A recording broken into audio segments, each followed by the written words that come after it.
கிறிஸ்துக்கள் அன்பான தேவனுடைய பிள்ளைகளை ஆண்டவரும் உலக ரட்சகருமான இயேசு கிறிஸ்து இணையற்ற நாமத்தினால உங்கள் எல்லாரையும் வாழ்த்தி ஆசீர்வதிக்கிறேன். இந்த செப்டம்பர் மாதம் 21ஆம் தேதி மங்கள வார்த்தை நிகழ்ச்சி மூலமாக உங்களை நேரடியாக சந்திக்கிறது எனக்கு ரொம்ப சந்தோஷம். கர்த்தர் உங்களை ஆசீர்வதிப்பாராக. கர்த்தர் நமக்கு இன்றைக்கி என்ன மங்கள வார்த்தை வச்சிருக்கிறாரு எடுத்து வாசிப்போம். எசேயா 26:4 கர்த்தராகிய யெகோவா நித்திய கன்மலையாய் இருக்கிறார். ஆண்டவர் நித்திய காலமும் நமக்கு கன்மலையாக ஸ்ட்ராங்கான ஒரு நங்கூரமாக பிடிமானமாக கர்த்தர் இருக்கிறார் என்று வேதம் சொல்கிறது. அவர் சாதா கன்மலை அல்ல, நித்திய கன்மலை. நித்திய காலத்திற்கும் வாழ்கிற கன்மலை. நித்திய காலமும் நம்மோடு வாழ்கிற கன்மலை. நித்திய காலமும் நமக்காக யுத்தம் செய்கிற கன்மலை, நமக்காக வழக்காடுகிற ஒரு கன்மலை.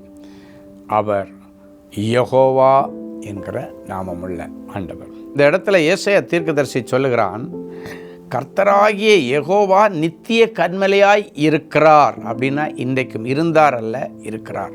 அன்றைக்கு இஸ்ரவேல் ஜனங்களுக்கு முன் சென்ற தேவ சமூகம் அந்த ஜனங்களுக்கு தாகத்திற்கு தண்ணீர் கொடுக்கிற நேரத்தில் பாறையை பார்த்து அடித்தாங்க, அப்படி தண்ணி வந்தது அப்படின்னு வேதம் சொல்லுது. ஆனால் இன்னொரு இடத்துல கன்மலையை அடித்ததினால் தண்ணி கரபுரண்டு வந்துச்சு அப்படின்னு சொல்லப்பட்டிருக்கு. அப்படின்னா ஆண்டவர் நமக்காக அடிக்கப்பட்டதுனால அநேக நீரூற்றுக்கள் அவரிடத்திலிருந்து ஆசீர்வாதமாக நமக்கு வந்தது. நமக்காக அவர் அடிக்கப்பட்டார், நொறுக்கப்பட்டார், நமக்காக உயிரையே கொடுத்தார். உயிரே கொடுத்த ஆண்டவர் யெகோவா நித்திய கன்மலையானவர். மற்ற காரியங்களை அவனுக்கு செய்ய மாட்டாரா? செய்வார். அப்படின்னா கன்மலையாம் கிறிஸ்து உங்கள் கூட இருக்கும் பொழுது உங்கள் கூட ஒருத்தன் மோதுனா அவன் சிதறி போவானே தவிர நீ சிதற மாட்டேன். ஏன்னா நித்திய கன்மலையாம் யெகோவா உன் கூட இருக்கிறார். அப்போது உன் கூட ஒருத்தன் மோதி பார்க்குறேன்னு சொல்கிறது ஆண்டவர் கூட மோதி பார்க்குறதுக்கு அடையாளம். ஸோ யாரை கண்டு நீங்கள் இன்றைக்கி பயப்படக்கூடாது. நித்திய கன்மலை உங்கள் கூட இருக்கிறார்.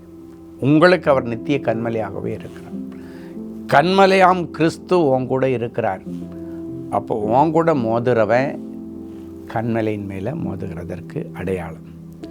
வேதம் சொல்லுகிறது, பெரிய பர்வதமே நீ எம்மாத்திரம் தேவ பிள்ளைகளுக்கு முன்னாலே நீ சமபூமி ஆயிடுவேன்னு சொல்லப்பட்டிருக்கு.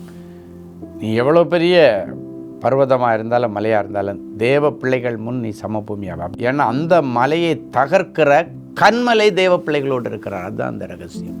அதனால் உலக மலைகளை பார்த்தோ, மலை மாதிரி வந்து நிற்கிற ஆமான்களை பார்த்தோ, மலை மாதிரி நிற்கிற கோலியாத்துகளை பார்த்தோ, பார்வோன்களை பார்த்து நீங்கள் பயப்பட வேண்டாம். அவன் பெரிய பர்வதமாக இருக்கலாம், ஆனால் தேவ பிள்ளைகள் முன்னால் அவன் சமபூமியாவான். ஏன்னா தேவ பிள்ளைகளுக்கு நித்திய கன்மலை அவர்களுக்கு அடைக்கலமாக இருக்கிறார். நித்திய கன்மலை அவர்களோடு கூட இருக்கிறார். எனவே இன்னைக்கு பிறகு உன் பிரச்சனை ஆண்டவருடைய பிரச்சனை. உன் மேலே ஒருத்தன் மோதனா ஆண்டவருக்கு முன்னால் ஆண்டவருக்கு விரோதமாக ஒருத்தன் மோதுறான்னு அர்த்தம். ஸோ அதனால் நீங்கள் உங்கள் எதிரிகளுக்கு பயப்பட வேண்டாம். கர்த்தர் ஜெயம் தருவார். கன்மலையாம் கிறிஸ்து உங்களோடு கூட இருந்து பெரிய காரியங்களை செய்வார். ஜெபிக்கலாமா? அன்பான ஆண்டவரே உமக்கு நன்றி. கர்த்தராகிய யெகோவா நித்திய கன்மலையாக இருக்கிறார் என்று சொன்னீரே. நிகழ்ச்சியை பார்க்கிற ஒவ்வொருவருக்கும் நீர் நித்திய கன்மலையாக இருந்து என் பிள்ளைகளுக்கு விரோதமாய் ஒரு வழியாய் வருகிறவர்களை 7 வழியாய் ஓடி போக பண்ணும். உம்முடைய நித்திய கன்மலை ஆசீர்வாதத்தின் நீரூற்றுக்கள் அவைகள் அத்தனையும் என் பிள்ளைகளுக்கு ஆம் என்றும் ஆமேன் என்று கிடைக்கட்டும். இயேசுவின் மூலம் பிதாவே, ஆமென்.